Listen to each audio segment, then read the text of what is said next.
дар ҳафти вохӯрӣ зикр гардид ки бо шарофати сиёсати созандаи сарвари давлат муҳтарам Эмомалӣ Раҳмон дар тамоми соҳаҳои ҳаёти ҷомеа пешрафту шукуфоӣ таъмин гардида рӯйдодҳои муҳими таърихӣ ба амал омаданд ки ин ҳама нишонаи ваҳдату ҳамдигарфаҳмии мардум мебошад. Аз ҷумла таъкид карда шуд ки дар соли 2025 дастовардҳо дар самти сохтмон ва ба истифода додани иншооти ҳарбӣ низ назаррас буда сатҳи зиндагии аҳолӣ сол то сол беҳтар гардида истодааст. ҳамзамон қайд гардид ки музди меҳнати хизматчиёни ҳарбӣ дар соли 2026 ба 20% зиёд карда шуд. дар идомаи суҳбат таъкид гардид ки дар шароити ноорому буҳрони ҷаҳони муосир мубориза бар зидди терроризм, экстремизм, радикализм, гардиши ғайриқонунии маводи мухаддир, қочоқи силоҳ, ҷиноятҳои киберӣ ва дигар ҷиноятҳои муташаккили фаромилӣ вазифаи муҳими сохторҳои низомӣ ва мақомоти ҳифзи ҳуқуқ ба ҳисоб меравад.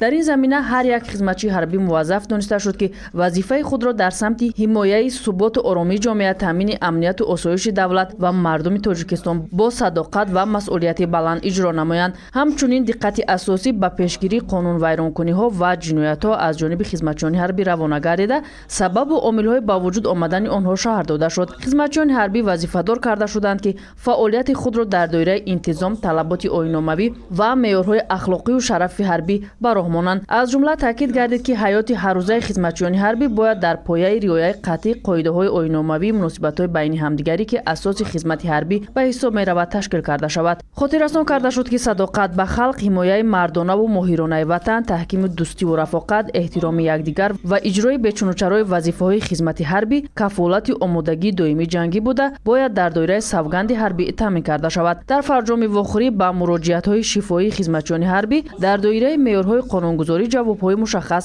ва қонеъкунанда дода шуданд.